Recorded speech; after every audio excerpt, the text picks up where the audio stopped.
Mtazamaji wa Yagomba TV, usisahau kusubscribe kupitia YouTube channel. Nikukaribisha tena. Nimekuwa nikifundisha namna ya kutengeneza chakula cha kuku aina zote, utotoleshaji, kuhusu magonjwa na madawa, namna ya kuweza kufuga kwa ujumla.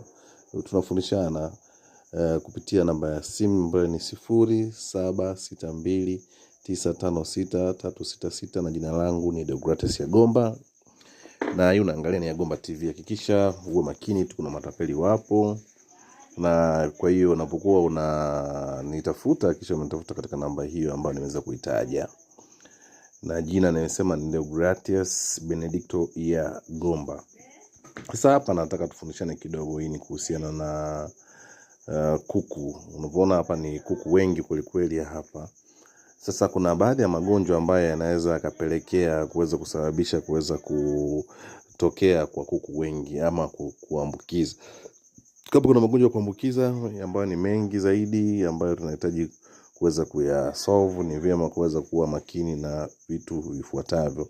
Cha kwanza ni usafi, cha pili kuna vyombo vya kuwekea maji, kuna cha tatu kuna vyombo vya kuwekea chakula kwa maana ya kusafisha, lakini vile pia kuweka ulinzi ambao unaweza kupelekea kuweza kutosababisha magonjwa. Kwa mfano ukiangalia vizuri hapa, utaweza kuona kuna kuku ambaye yuko juu ya chombo cha kulia chakula. Hicho chombo kwa juu yake hivi ni chombo ambacho unaona kuna uwazi ambao upo kwa juu. Kwa kawaida vyombo vile vya kisasa vinapokuwa umevinunua huko kina mfuniko. Kwa hiyo ule mfuniko unaofunua unaweka chakula mle ndani.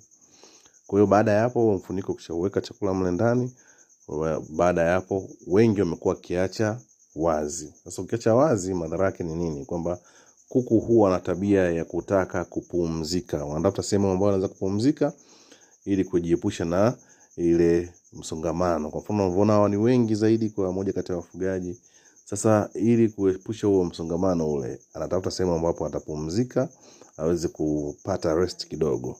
Kwa hiyo huwa anakaa pale juu. Kaa pale juu kama atakuwa na magonjwa ambayo ya kutoka labda ute mdomoni, yanaweza kadondokea humo ndani ya maji ama chakula, ama pia kama ni kinyesi pia anaweza akajisaidia kikaingia mle. Sasa kwa hiyo kama kuna magonjwa ambayo yanaweza kuambukizwa, na kuna wengine huwa wanadumkia mle ndani, unaona kama hapo wanajaribu kutoa hao. Wengine huwa wanatafuta njia mbadala kuweza kuepusha msongamano, wanaruka na wanaingia ndani ya chakula kabisa kuwa nakula, na wengine wanasaidia momo wanakanyaga chakula. Kwa hiyo inakuwa ni riski sana kwa mfugaji. Unaweza kushangaa kupata magonjwa. Kwa hiyo nini cha kufanya? Cha kufanya ni kwamba lazima unapoweka chakula chako basi funika. Kuna vifuniko vipo, vifunike. Wafugaji jamani, tusiwe wazembe katika hili. Ni kitu kidogo tu lakini kinaweza kupa hasara kubwa. Imagine kama kuna kifaranga unaona wameingia huko ndani ya chombo cha chakula na magonjwa na ni ya kuambukiza, na hao wote wanachambulia hicho chakula na mle ndani akaweka maambukizi. Kwanza kupelekea wakafa wengi sana kwa muda mfupi, kwa sababu magonjwa yalikuwa ni makali na ni ya kuambukiza. Kwa ni vema tuwe makini na hili. Hilo ndo nimesema nimependa kuweza kuwashauri baadhi ya wafugaji. Usisahau kusubscribe kupitia YouTube channel. Unaangalia hapa ni Yagomba TV. Tunajifunza vitu mbalimbali kuhusu ufugaji. Hakikisha kama unataka kujifunza utengenezaji wa chakula cha kuku, aina zote nafundisha, na kutumia kitabu hapo popote ulipo kupitia njia ya WhatsApp. Kipo katika mfumo wanaita PDF. Ni mfumo ambao unaweza kutumia popote pale ulipo na ukapata, na ni mchanganyiko wa kilo 100.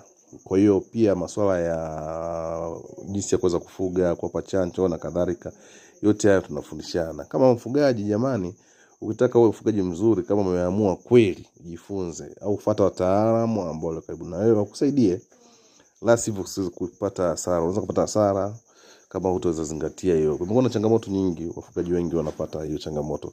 0762956366. Hapa ni Yagomba TV na tunaendelea kufuga kuku. Asante, see you next time, bye bye, ciao.